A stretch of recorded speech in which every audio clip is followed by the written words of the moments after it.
Hello everyone, Assalamu alaikum. This is Tisha. Welcome to my page Delicious Glimpse. কিছু সকাল এমন হয় শুরু হয় কিন্তু শেষ হয় না। যেমন এই চিঠি, এই চা, এই ভাবনা।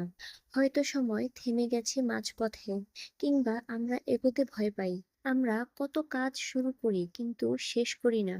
হয়তো সময়ের অভাব নয়, সাহসের অভাব। হয়তো শেষ মানে বিদায়, আর আমরা বিদায় দিতে শিখিনি। কিছু কথা মুখে আসতে আসতেই হারিয়ে যায়। কিছু চিঠি লেখা হয় কিন্তু পাঠানো হয় না। আর কিছু অনুভূতি, তারা চিরকাল অর্ধেকই থেকে যায়।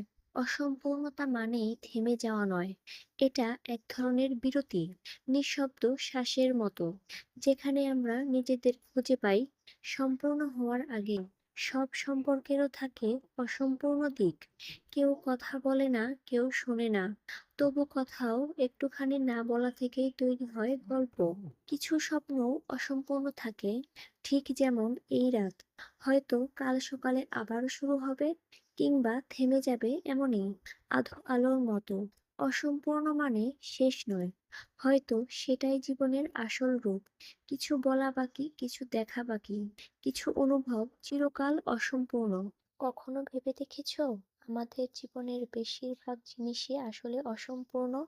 এক একটা শুরু যেগুলোর শেষ আমরা জানি না, এক একটা বাক্য যেগুলো বলা হয়নি, এক একটা গান যেগুলো অর্ধেকেই থেমে গেছে।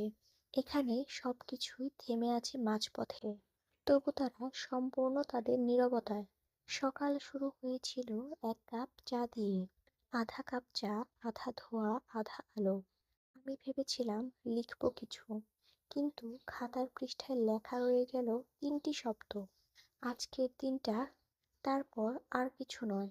জানালার বাইরে পাখির ডাক, আর ঘরে এক অজানা নীরবতা। হয়তো সব দিনই এমন, শুরু হয় কিন্তু শেষ হয় না। সম্পূর্ণ সকালগুলোই হয়তো সবচেয়ে জীবন্ত। আমার টেবিলে একটা পুরনো খাতা আছে। প্রতিটা পাতায় আছে শুরু, কিন্তু নেই শেষ। একটা গল্প যা শেষ হয়নি, একটা কবিতা যার শেষ লাইন লেখা হয়নি, একটা চিন্তা যা অর্ধেকেই থেমে গেছে। হয়তো আমি ভয়ে থেমে গেছি, হয়তো সময়ের কাছে হার মেনেছি, কিন্তু মাঝে মাঝে মনে হয় শেষটা না থাকাই ভালো। কারণ শেষ মানেই বিদায়, আর আমি বিদায় দিতে পারি না। আমার ড্রয়ারে কিছু চিঠি আছে, পাঠানো হয়নি কখনো, কিন্তু শুরু হয়েছিল "তুমি ভালো আছো তো" দিয়ে, কিন্তু শেষ হয়নি কখনোই। হয়তো ভয় পেয়েছিলাম তুমি পড়ে ফেললে কেমন লাগবে, নাকি তুমি পড়বে না সেটাই ভয় ছিল। এই চিঠিগুলো এখন নিঃসঙ্গ সাক্ষী।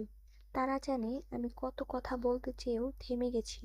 হয়তো কথাগুলোর দরকার ছিল না, হয়তো অসম্পূর্ণতাই ছিল তাদের পরিণতি। আমার ক্যানভাসে রং শুকিয়ে গেছে, এক কোণে আধা আঁকা মুখ, চোখগুলো এখনো ফাঁকা। আমি ভেবেছিলাম কাল রং করব, কিন্তু কাল আসে না। কাল সবসময় অসম্পূর্ণ থাকে। একটা তুলি পড়ে আছে পাশে, শুকনো নরম, নিঃশব্দ। আমি তাকিয়ে থাকি, যেন সেই আঁকা মুখ আমাকেই দেখছে, জিজ্ঞেস করছে, তুমি কেন থেমে গেলে? কিছু কথা শুরু হয় কিন্তু মাঝপথে হারিয়ে যায়। যেমন ফোনে টাইপ করা মেসেজ, তুমি, তারপর ডিলিট। কিছু মানুষ আসে, কথা বলে, তারপর চলে যায়। তাদের গল্পেরও শেষ হয় না। হয়তো প্রতিটা সম্পর্কই অসম্পূর্ণতার ভেতরেই বেঁচে থাকে। হয়তো শেষ কথা না বলাই আসল ভালোবাসা। দেয়ালের ঘড়ি 2টা 17-তে থেমে আছে। আমি ভেবেছিলাম ব্যাটারি শেষ, কিন্তু হয়তো সময়ই ক্লান্ত হয়ে গেছে।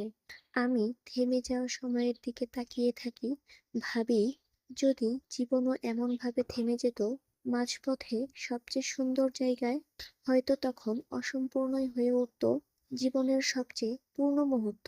কিছু স্বপ্ন শেষ হয় না, ঘুম ভাঙার আগে হারিয়ে যায়, যেন মস্তিষ্ক বলছে এটুকুই যথেষ্ট।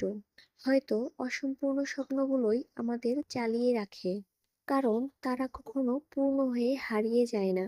তারা থাকে অর্ধেক দেখা, অর্ধেক অনুভূত। ঠিক যেমনই এই রাত, আধো চাঁদের আলো, আধো অন্ধকারে ছায়া।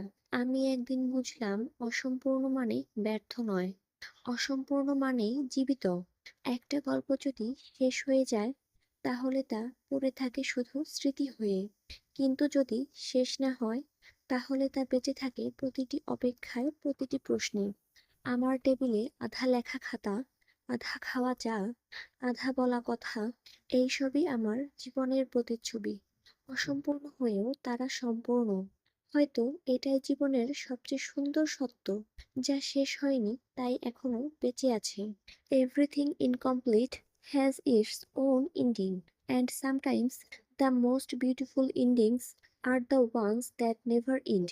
তো আজকে আমি এখানেই বিদায় নিচ্ছি। পরবর্তীতে আবার নতুন কোনো ভিডিও নিয়ে আপনাদের সামনে হাজির হয়ে যাব। সেই পর্যন্ত সবাই সুস্থ থাকবেন, ভালো থাকবেন। আল্লাহ হাফেজ। Thank you so much for watching. By.